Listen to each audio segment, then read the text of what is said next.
मी मनीषा. तुमच्या सगळ्यांचं मनी मानसी या माझ्या चॅनलवर खूप खूप स्वागत. मागच्या आमच्या इंट्रोडक्शनच्या एपिसोडला तुम्ही सगळ्यांनी खूप छान प्रतिसाद दिला. सगळ्यांनी वैयक्तिकरित्या फोन करून सोशल मीडियावर कौतुक केलं, माझं पण आणि राजश्रीचं पण.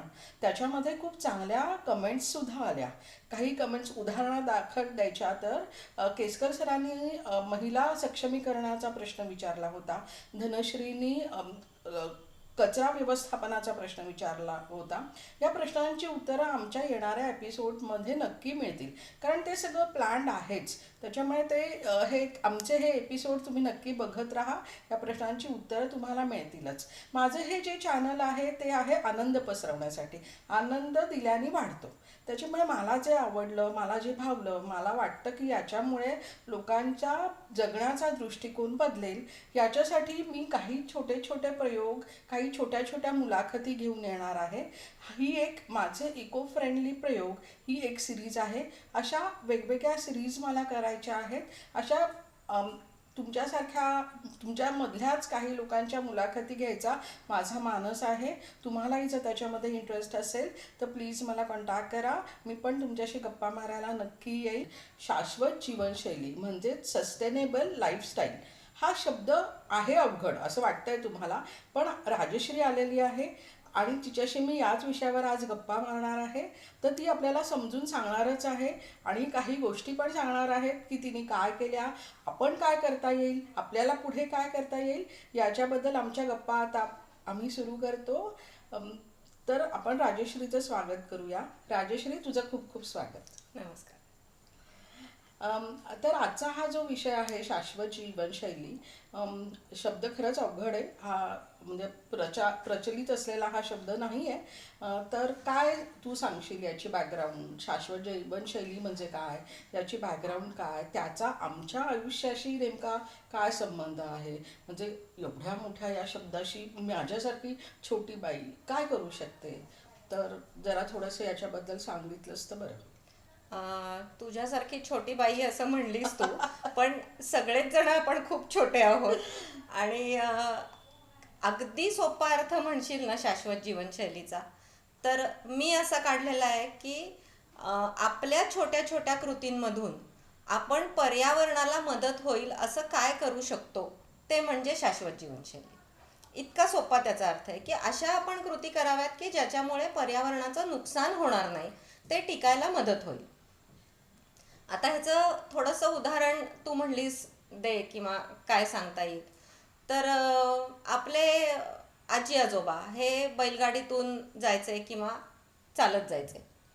त्यानंतर हळूहळू थोडं सधनता आली आपल्या आईबाबांच्या काळात आणि ते तेव्हा मोपेड होत्या, मोपेड स्कूटर याच्यावरून जायला लागले. त्यानंतर हळूहळू आणखीन विकास झाला आणि आता घरटी दोन दोन चारचाकी, दोन दोन दुचाकी अशा आल्या. तर हे काय झालं ग? तर ह्या आपल्या कृत्यांमधनं आपण संसाधनं अधिकाधिक वापरायला सुरुवात केली विकासाच्या नावाखाली. तेव्हा काय वाटत होतं की ही संसाधनं आपल्याला आयुष्यभर पुरणार आहेत, ही आपलीच आहेत, आपणच याचे मालक आहोत. ह्या पद्धतीने त्यांचा वापर सुरू झाला आणि तो इतका सुरू झाला की आता अशी परिस्थिती आली आहे की ही संसाधनं संपत चालली आहेत आणि हे आपल्याला कळतंय, आपण वाचतोय, याचे दुष्परिणाम पण आपण अनुभवतोय. आजी आजोबांच्या काळात कसं होतं की आपण नळाचं पाणी पित होतो किंवा अगदी विहिरीचंही पाणी पित होतो. आता मात्र आपल्याला पाणी आरोचं लागतं. त्या आरोमध्ये पाणी फिल्टर होण्यासाठी भरपूर लिटर पाणी वाया जातं, हेही तितकंच खरं. बिस्लरीचं पाणी लागतं, बिस्लरी पाणी बनवण्यासाठी पण खूप पाणी वाया जातं. किंवा आपण जे काही अन्न पूर्वी खात होतो, तेव्हा आता ऑर्गॅनिक आलं, तेव्हा ते ऑर्गॅनिक होतंच, आता शोधावं लागतं ऑर्गॅनिक कुठे मिळतं.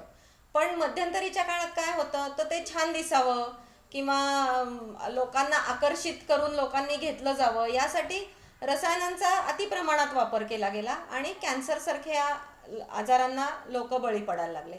हवेचं प्रदूषण तेव्हा होतं का? तर अजिबात नव्हतं. आता काय होतं, आता तुम्हाला मास्क घालावे लागतात बाहेर जाताना किंवा श्वसनाचे विकार त्याच्यामुळे सुरू होतात. तर ह्या गोष्टी कशामुळे झाल्या, तर संसाधनांचा अतिरेकी वापर आपण करत आलो, त्याच्यामुळे ह्या गोष्टी घडत गेल्या. तर ह्या गोष्टींचा वापर करताना आपण थोड्याशा गोष्टी ह्या लक्षात घ्यायला पाहिजेत. म्हणजे मगाशी मी जो सोपा अर्थ सांगितला तुला, तर हा व्यापक अर्थ कदाचित होऊ शकतो शाश्वत जीवनशैलीचा, की ह्या संसाधनांचा अशा पद्धतीने वापर करावा की आपल्या पुढच्या पिढीला ही संसाधनं वापरायला राहावीत आणि त्यांना सुरक्षित आणि आरोग्यपूर्ण जीवन जगता यावं.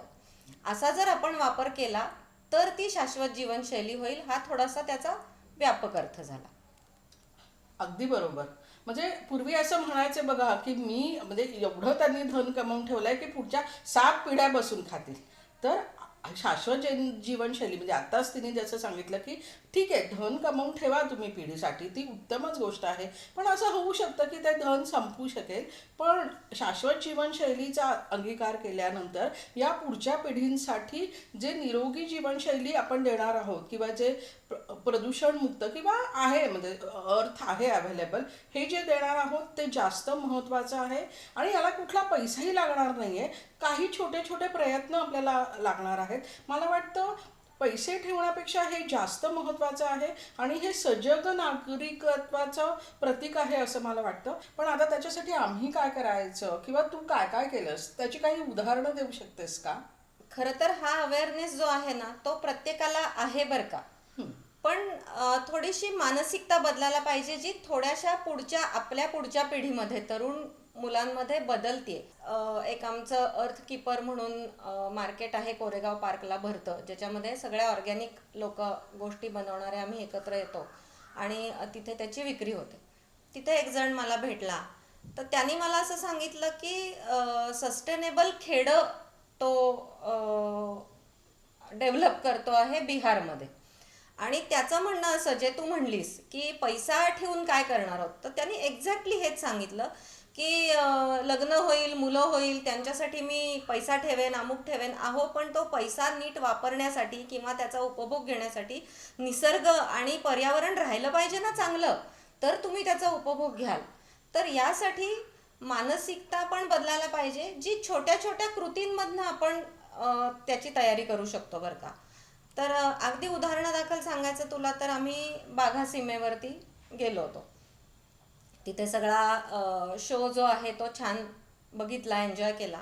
आणि शो संपल्यानंतर ते अनाऊन्समेंट करत होते की तुमच्या पिण्याच्या प्लास्टिकच्या बाटल्या संपलेल्या तुम्ही समोर ठेवलेल्या डस्टबिनमध्ये टाका आणि कचरा जो काही असेल तर तो उचलून समोरच्या डस्टबिनमध्ये टाका. रस्त्याने जाता जाता असं लक्षात आलं की प्लास्टिकच्या बाटल्या पडल्यात रस्त्यावरती आणि डस्टबिन आहेत आजूबाजूला ठेवलेल्या. एका क्षणी असं झालं की मी वाकून त्या बाटल्या उचलायला सुरुवात केली. म्हणजे असा काही मनात विचारही नव्हता किंवा काही नव्हता, ती आपोआप झालेली कृती होती की मी बाटल्या उचलायला सुरुवात केली. हातात मावेनाशा झाल्या की डस्टबिनमध्ये टाकायच्या, पुन्हा उचलायच्या, हातात मावेनाशा झाल्या की डस्टबिनमध्ये टाकायच्या. माझ्याबरोबर माझा एक भाचा आणि भाची होते. त्यांना एकदम असं ते लाजल्यासारखं झालं. त्यांना असं वाटलं की आत्या हे काय करतेय. गाडी यायला वेळ होता आणि त्या भाच्याला तहान लागली, तर त्यांनी पिशवीमधनं बिस्लरीची बाटली काढली आणि पाणी प्यायलं. पाणी संपलं बाटलीतलं आणि बाटलीतलं पाणी संपल्यानंतर आता बाटली फेकून द्यायची म्हणून त्याने असं आजूबाजूला पाहिलं आणि पाहता पाहता त्याची माझी नजरानजर झाली. आणि नजरानजर झाल्यानंतर त्याने आईकडनं सॅक घेतली आणि सॅकमध्ये बाटली ठेवली. दुसरं एक उदाहरण सांगायचं झालं तर नाशिकला आम्ही राहत असताना आमच्या क्वार्टरमध्ये कडुलिंबाची काही झाडं होती. त्याच्या लिंबोळ्या पडायच्या. त्या लिंबोळ्या एरवी झाडून टाकल्या जायच्या. तर कैलासला मी सांगितलं की त्या लिंबोळ्या टाकून देऊ नकोस, त्या गोळा करून ठेव. त्याने अर्थातच माझ्याकडे काय ह्या बाईचं नवीन खूळ असं बघितलं, कारण तेव्हा मी काही बायो एन्झाईमचे प्रयोग करत होते. त्या लिंबोळ्यांचं पण मी बायो एन्झाईम घातलं. ती प्रोसेस साधारण 1.5 महिना सुरू होती, कारण माझ्याकडे ऑलरेडी आधीचं बायो एन्झाईम असल्यामुळे ती प्रोसेस कमी करण्यासाठीच मी तो दुसरा प्रयोग लिंबोळ्यांसाठी करत होते. तर 1.5 महिन्यामध्ये तयार झालं. आणि तेव्हा अचानक क्लायमेट चेंजमुळे झाडांवरती कीड आलेली होती. तर माझं ते तयार झालेलं एन्झाईम मला कामी आलं. मी त्यावेळेस झाडांवर त्याची फवारणी केली आणि 2-3 दिवसातच झाडांवर फवारणी केल्याचा परिणाम दिसायला लागला आणि झाडांवरची कीड गेली. नंतर माझ्या असं लक्षात आलं की कैलास पिशवी भरून लिंबोळ्या घेऊन चाललाय. मी त्याला म्हटलं, काय रे लिंबोळ्या घेऊन चाललास? तर म्हणे, हो मी पण करतो बायो एन्झाईम. तर मी म्हटलं, माझ्याकडचं घेऊन जा, तुझ्याकडे आत्ता फवारणीला, पण तू पण कर. तर म्हणजे कसं होतं की त्याच्याही ते लक्षात आलं की अरे ही टाकून देण्याच्या ऐवजी आपण पण केलं तर आपल्याला पण याचा फायदा होऊ शकतो. तर या ज्या छोट्या छोट्या कृती आहेत की भाच्यानी बाटली फेकून न देता पिशवीमध्ये ठेवली, किंवा कैलासने लिंबोळ्या टाकून न देता तो त्याच्या घरी घेऊन जाऊन आता त्याचं बायो एन्झाईम करणार. त्यामुळे आपण कृती करताना डगमगायचं नाही, मागे पुढे पाहायचं नाही, आणि ती करायची. केल्याशिवाय आपल्याला कळणार नाही की काय चुकतंय किंवा काय घडतंय आणि काय बदल होतोय. त्यामुळे ती करायची. हे करत राहिलं तर मला असं वाटतं की हा बदल घडायला वेळ लागणार नाही. अगदी बरोबर. म्हणजे तिने जी 2 उदाहरणं दिली की ह्या काही फार वेगळ्या घटना नव्हत्या, म्हणजे अगदी डे टू डे लाईफमधल्या घटना होत्या त्या. तर तुम्हाला साधारणपणे कळलंच असेल की तुम्हाला शाश्वत जीवनशैलीसाठी काय काय करायचं आहे. छोट्या छोट्या गोष्टीच करायच्या आहेत. तर असेच जे काय तुमचे जर प्रश्न असतील इथून पुढे तर ते आम्हाला कळवत राहा, आमचे पुढचे एपिसोड बघत राहा आणि असाच आम्हाला छान छान रिस्पॉन्स देत राहा. धन्यवाद. मनी मानसीचा हा व्हिडिओ तुम्हाला आवडला असेल तर लाईक करा, सबस्क्राईब करा आमच्या चॅनलला आणि बेल आयकॉन दाबायला विसरू नका. तुम्हाला काय ऐकायला आवडेल ते मला जरूर कमेंट करून कळवा. धन्यवाद.